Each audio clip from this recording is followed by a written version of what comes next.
Salut les zéros, aujourd'hui je voudrais vous présenter trois petits plugins, trois petits scripts que j'utilise énormément sous After Effects, notamment quand je fais des animations de typo, pas simplement de la typomation, mais aussi d'autres choses. Vous allez voir ces trois petits plugins qui coûtent presque rien. En fait, vous pouvez choisir le prix que vous donnez à chacun d'eux. Je vous montre un exemple de ce que je fais avec ça. Il s'agit même d'un concept d'avant-garde, une des formes tangibles du soft power.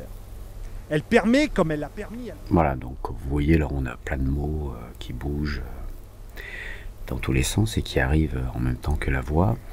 Et alors, donc ces trois plugins que j'utilise pour faire ce genre de choses, ce sont les suivants. Il y a... alors, c'est les plugins qu'on trouve chez AA Scripts. Donc aescripts.com. Alors il y a Decompose Text, c'est le premier, hein. Il permet de décomposer un texte, alors soit de décomposer le texte en lettre par lettre, c'est-à-dire que chaque lettre devient un calque, ou par mot, chaque mot devient un calque, ou par ligne. Il coûte 15 $, c'est le prix conseillé, mais il est en option Name Your Own Price, ça veut dire que vous payez ce que vous voulez, et vous pouvez même éventuellement le prendre à 0. C'est-à-dire que vous indiquez 0 dans le prix ici, et vous l'aurez dans votre panier pour 0. Bon, essayez quand même de donner un petit peu de sous, ça permet aux développeurs de continuer à faire évoluer le script ou de le rendre compatible avec les dernières versions de After Effects, hein, ça nous intéresse beaucoup. Donc le premier c'est Decompose Text, le deuxième c'est Reposition Anchor Point, donc ça repositionne le point d'ancrage de n'importe quel layer, soit au centre, soit dans les coins, soit en haut, en bas, à droite ou à gauche. Là aussi c'est proposé à 10 $, mais en mode Name Your Own Price. Et puis Ease and With, que j'avais pris au début à 0 $ pour voir ce que c'était, puis que j'ai fini par acheter au prix indiqué. Parce qu'il va permettre de créer des accélérations, décélérations, des rebondissements, etc. Puis il va créer automatiquement des scripts pour faire ça. Bon, allez, on passe vite fait dans After. Ici, donc j'ai écrit un texte avec 2 mots. Je vais mettre tuto, anime, texte, 4 mots. Voilà. Et alors, une fois les scripts installés, vous allez les trouver dans le menu Windows. Fenêtre, donc vous avez Decompose Text, Ease and With et Reposition Anchor Point. Alors, Decompose Text, donc je l'ai mis dans une palette ici, mais je peux le sortir. Undock, voilà. Alors, vous sélectionnez votre layer texte et vous avez le choix de le décomposer en caractères, en mots ou en lignes, et 2 modes. Alors, les nouveaux calques vont retrouver leur position d'origine grâce à des expressions, mais c'est pas toujours pratique, surtout quand il faut animer après, où la position des mots va être approximée sans expression. Et là effectivement c'est vraiment une approximation, mais c'est beaucoup plus efficace quand on veut faire des animations ensuite. Alors moi ce que je fais, c'est que je prends l'approximation sans les expressions, je vais diviser par exemple en mots, words, je le décompose, je clique sur décompose, et là donc il m'a créé 4 calques avec les mots, donc 0 absolu, tuto, anime, texte. Alors moi il s'avère que je préfère les avoir dans l'autre sens, c'est-à-dire que je préfère quand les premiers mots sont en bas. Donc une fois que j'ai fait ça, il désactive automatiquement la visibilité du texte original. Mais une fois que j'ai fait ça, en général je clique sur celui du bas, majuscule, celui du haut, et puis je fais CTRL X, CTRL V, donc je coupe et je colle. En les sélectionnant de bas en haut, quand il va les recoller, il va les coller de haut en bas. Et ça me les met dans l'ordre qui m'intéresse, c'est-à-dire les premiers mots à gauche, enfin les premiers mots en bas des derniers mots, des mots suivants. Alors après je repositionne vite fait les textes à la main, donc je réactive mon canal original, je repositionne mon layer original, je repositionne vite fait mes mots. Voilà, et puis ensuite je vais pouvoir les animer, hein, normalement.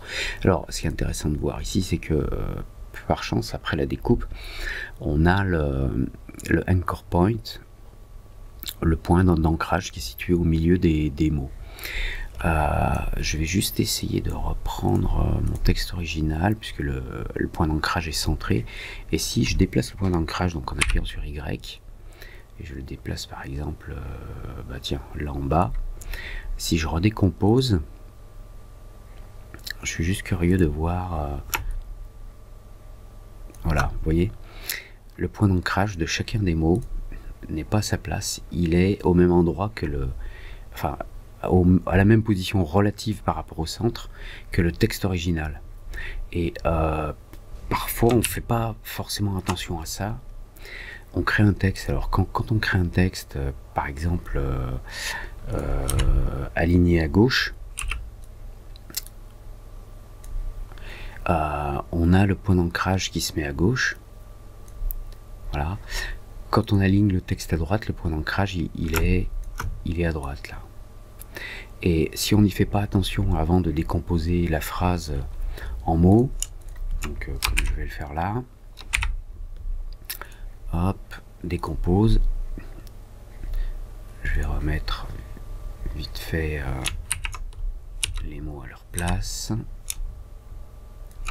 je recentre déjà un peu tout. Alors j'ai dit bas en haut, copie-colle, maintenant, voilà, donc, le premier mot il va là, le dernier mot ici, anime il va ici, et tuto il va là. Donc ça c'est pour respecter ma mise en page. Alors donc comme j'ai essayé de vous le montrer, je vais avoir un problème ici sans doute pour animer, surtout si j'ai des rotations ou des scaling, si par exemple je veux faire grandir mon mot comme ça, ça peut me causer, enfin la position du anchor point, du point d'ancrage peut me causer un souci.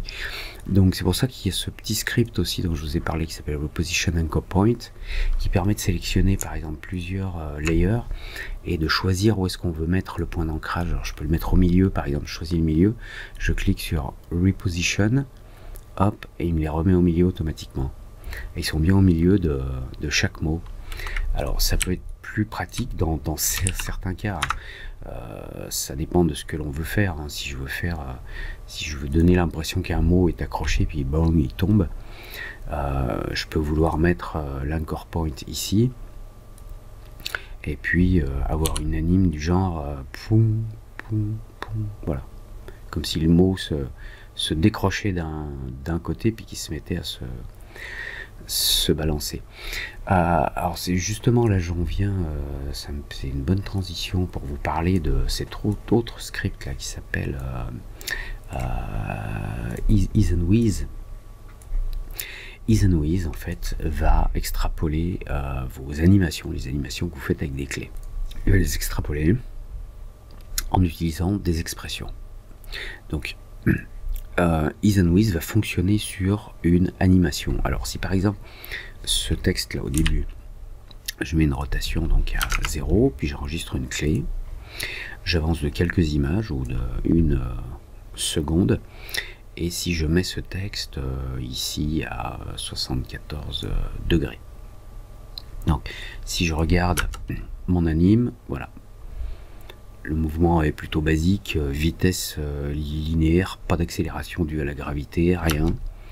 Bon, c'est peut-être pas génial, mais c'est pour la démo.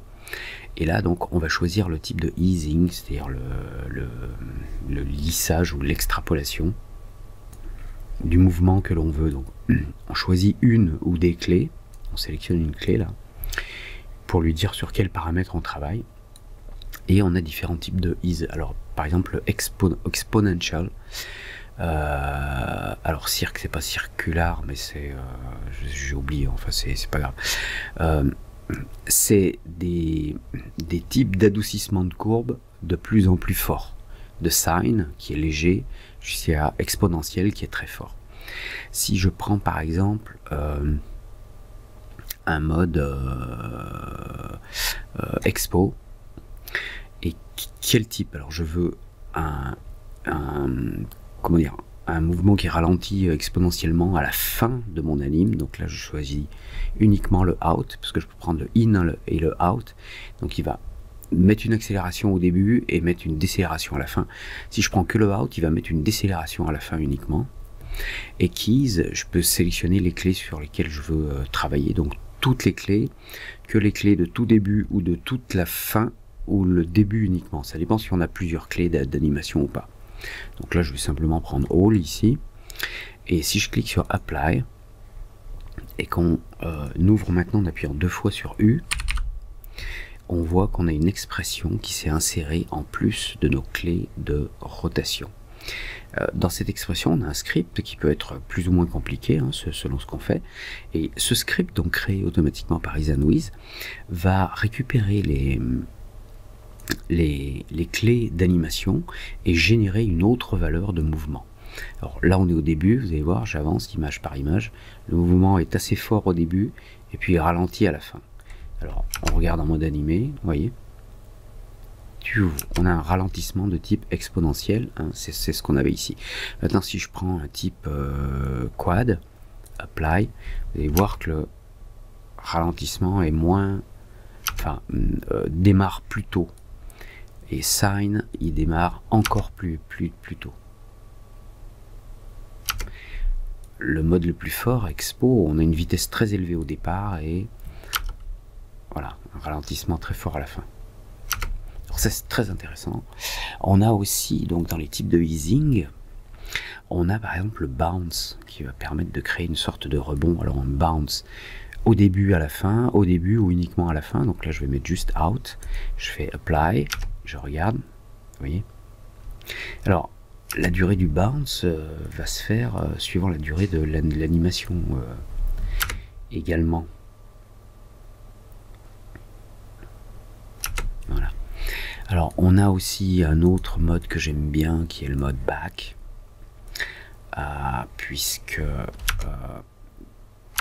j'ai pas appliqué, excusez-moi, apply. Voilà.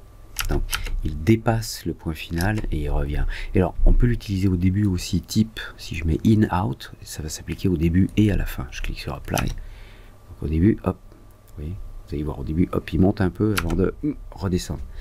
Si je déplace les clés un peu à droite, on verra mieux. Voilà. Bounce, vous avez ce mode back, pardon, vous avez le mode élastique également.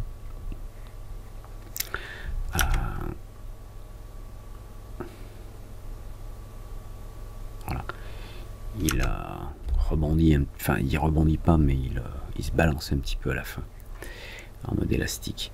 Le mode élastique est très dépendant de la durée de l'animation.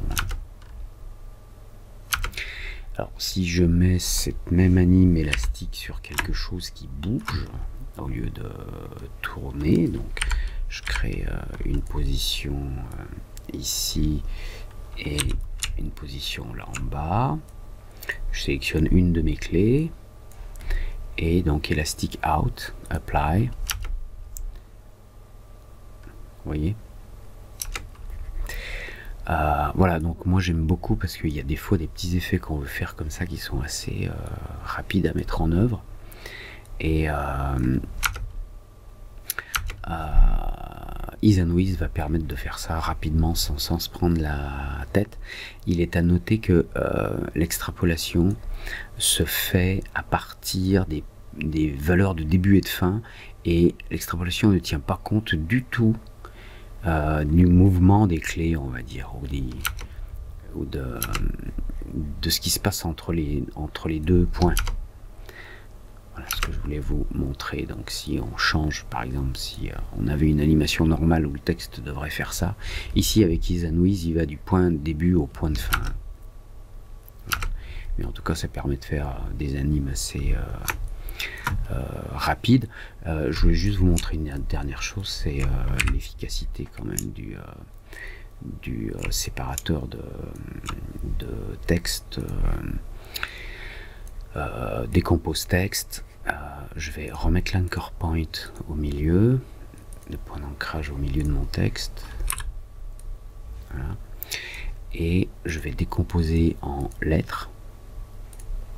Voilà. J'ai maintenant des calques avec mes lettres. Je les recolle à l'envers. Et puis maintenant, je vais pouvoir très facilement créer des animes, par exemple d'entrée, hein, pour mes lettres.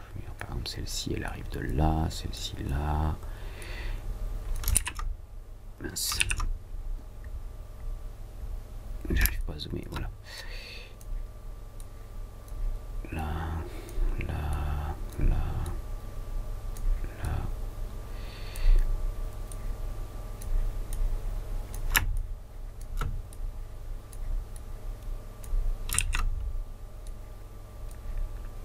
Voilà, maintenant si je prends toutes mes clés et que je prends un mode back,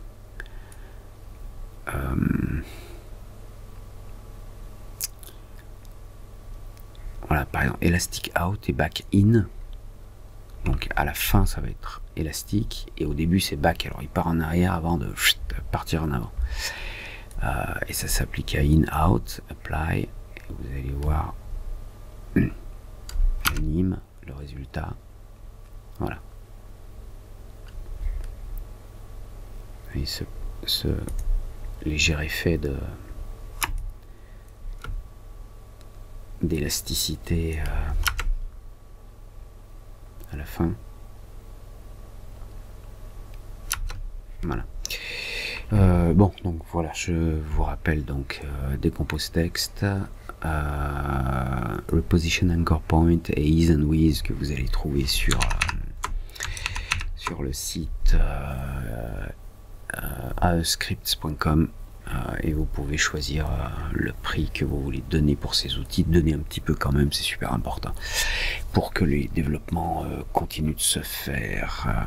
Allez, à bientôt pour un nouveau tuto. Ciao.